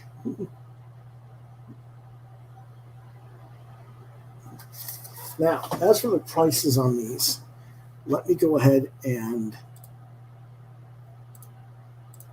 share the screen with the products. If it'll let me. Here we go. Now, to get the version I got, Abominable book number 1 is $14.99. Now, this is the soft cover, okay? And if you want you can get it personalized, signed to you. It's 144 pages. Again, this one, the 2010 and 2011 things. And there's other things that you can order on the site as well.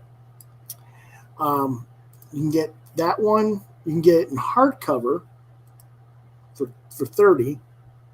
That's a hardcover with just the green. I don't want to call it a silk screen cover, but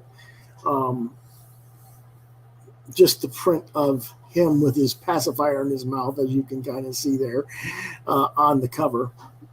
And here's another look of what it would look like physically. So it's a little bit different shade of green than the first print. So cover, so you get an idea what it looks like. But that's the hardcover edition. And it's $30 for number 1. Or you can get a PDF for $4.99. Book number 3 is $29.99 to $89.99. Let's go ahead and explain that. I don't know why it has $29 to $89.99. There might be some explanation here. It doesn't say. It might be a little bit higher, especially. Let's see what. The reason that if you want an internal sketch, marker sketch inside, it's $90. But if you just want a regular one, the standard edition, it's only $30.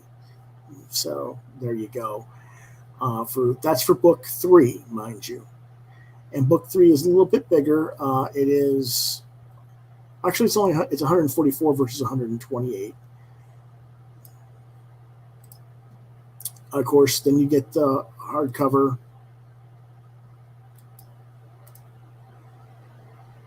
with the lion character. That's $60.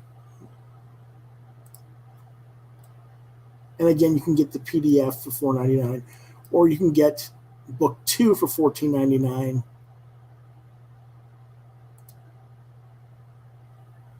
So the first 2 books in trade are like $15, and then the third one's $30, basically. And that's probably due to the cost of shipping and printing going up since the pandemic. This is the hardcover edition.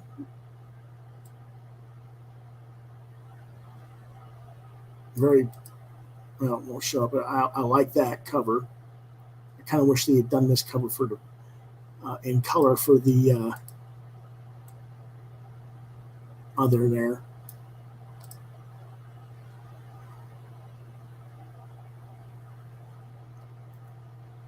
Again, this is at karlkerschl.com shop.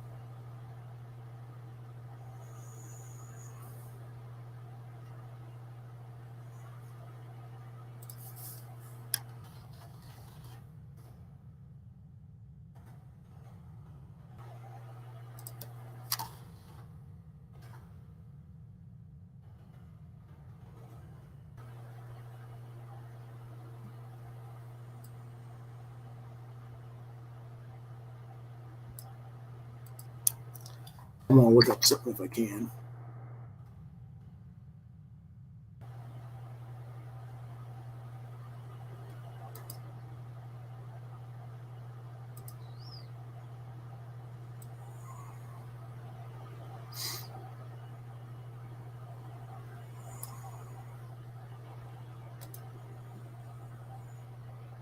Okay, you were looking up blunt force trauma, not blood force trauma, I think. Is that correct there? But I mean, I know it's already been fulfilled, but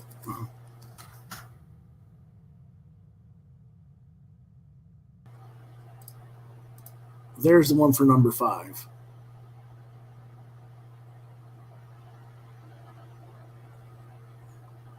And you can always email him and ask him what he's got available. Or you can just look up Jake Smith on Facebook and ask him if he has any left and what he's got available, because he should have plenty of stuff. In fact, let me see if I can find him on Facebook real quick.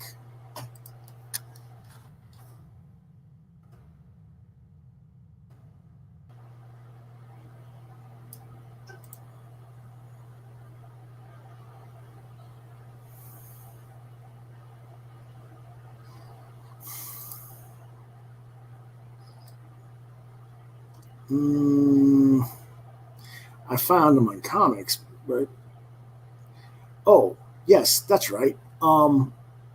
If you want to worry about blood force trauma, wait until it comes out through Dark Horse. I forgot about that. Dark Horse is going to be collecting it, the first 4 issues through Dark Horse. So just when I see that solicited, I'll remind you. So there you go. But so we'll get you blood force trauma eventually, North. But anyway, those are the prices for Abominable. And there's other stuff you can get from him as well. You can buy the Isola Volume 1 and 2 signed. There's a PDF for $3.99 called Death Transit Tanager. And I think there might be some other stuff at the shop too. Let me see if they got anything else. T-shirts. I'm not really a big fan of their Image Founder T-shirt. I could care less about their names. The Falcon pillow looks kind of cute for what it is. The lion pillow looks cool.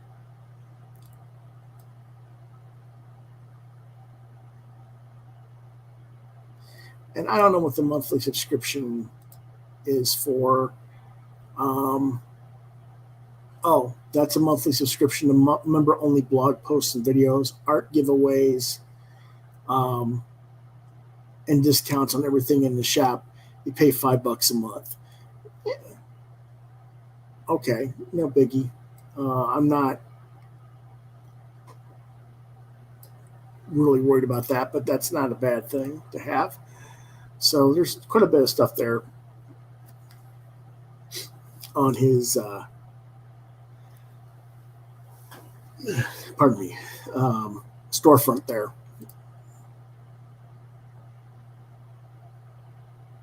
Yeah. I'm hoping that the Blood Force Trauma stuff after number 5 will become relaunched with just new miniseries, so he doesn't have to crowdfund it all the time, because crowdfunding takes forever on these things, and that's why these books take so long to get out, unfortunately. But it is what it is. I gotta learn a new catchphrase besides "it is what it is," don't I? Kink, kink, kink. Get that out of my system. Anyway, let's see. What else did I mention besides Blood Force Trauma? Kanto and Wraith of God and Kill Lock. That's what I mentioned, right? And I think you already get most of those. Yeah, and by the way, he's in Canada, so you don't have to worry about international shipping. So there's a bonus for you too.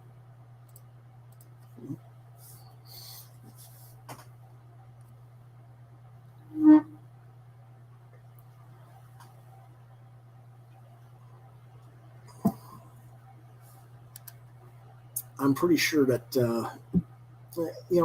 but the thing is, this book to me, this shouldn't need to be crowdfunded. I am amazed that Scholastic or Scholastic Canada or somebody hasn't picked this up, because this book should be right on par with the Raina Telgemeyers and the Jeff Smiths and Dan Pilkey's, and here I am just kind of learning about it, way late. But I'm just grateful I was able to present that to him today. We will do more kids comics in the future. I've got a whole stack full of books, as you can see right down there. I got like 7 or 8 right there. I just haven't had a chance to get to read them. Been busy. Our friend Sin Killer Marv, hey, I know you're gonna watch it later. I was reviewing his comic and sending him, as he put it, a testament. John knows when I actually do real review editorial style, I go panel by panel, page by page, and I get very thorough. That's what I sent him. So hopefully he'll be redoing his book a little bit before he gets that out printed. That's the plan. So that is all for tonight as far as reviews go. I want to thank you for watching. But tomorrow night, if it'll share, and it doesn't want to share the screen. Why don't you want to share the screen? Tomorrow night, 8 p.m. Eastern Standard Time. It's Roger Corman time, baby. Battle Beyond the Stars, featuring John Boy Walton, Richard Thomas, Robert Vaughn, John Saxon, George Rapard, Sybil Danning, and others. We'll be here at 8 p.m. to talk about that silly film. And then I don't know if I'm going to be on this weekend or not. There's a lot of things going on. But I'm trying to get the original season 2 artwork. That was the entrance with the Raven sitting in his chair with all the monitors and stuff. I'm looking to redraw that and get that computer colored so we can get a new opening to the series. or to the show for season 5. So that's what I'll be doing this weekend. I don't know if I'll actually do it live on camera though. But if I decide to, I'll let you guys know. All right. And John just sent an audio clip to me.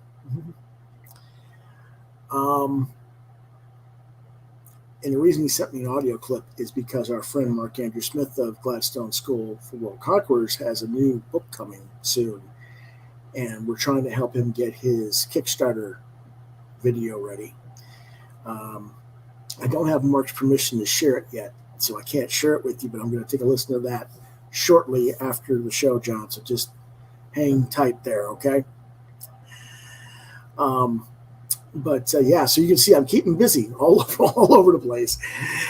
So again, we'll see you guys tomorrow night at 8 p.m. with our Friday night science fiction movie night.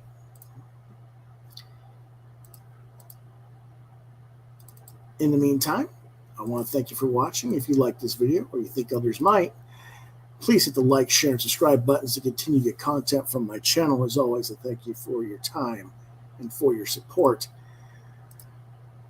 You want to reach out to me on social media, Facebook at Lewis.BrightRaven, Twitter at LewisBrightRave2. You can see more of my artwork at DeviantArt.com/BrightRaven. You've been watching Quoth the Raven, Lewis Brightraven, exclusively on YouTube. If you have questions, comments, suggestions for topics of discussion, please don't tell me, hey, did you see what so-and-so said on their channel? What do you think? That's the one thing that stopped since I went on my rant, but I still want to remind people I don't really want to do that. But anyway, Quoth the Raven, LBR72@gmail.com is the address to reach out to me at. If I don't get back to you in a day or two, try LewisBrightRaven@yahoo.com. And someone just asked me a question. Why didn't I watch my football? Okay. I think what he means is, why didn't I watch? This is a question from not on the chat. It's in my email here. My alma mater, Central Michigan University, is playing football tonight. The reason I didn't watch them is because of who they were playing. I knew they were going to get their butts kicked. And it's also on Fox. So it's on Fox Sports. It'll get replayed later in the week if I really want to watch it. So there you go. But anyway, if you can't reach me at the Gmail address, or I'll get back to you at the Gmail address, try LewisBrightRaven@yahoo.com. We will see you next time, and we'll see you tomorrow night. Have a good one.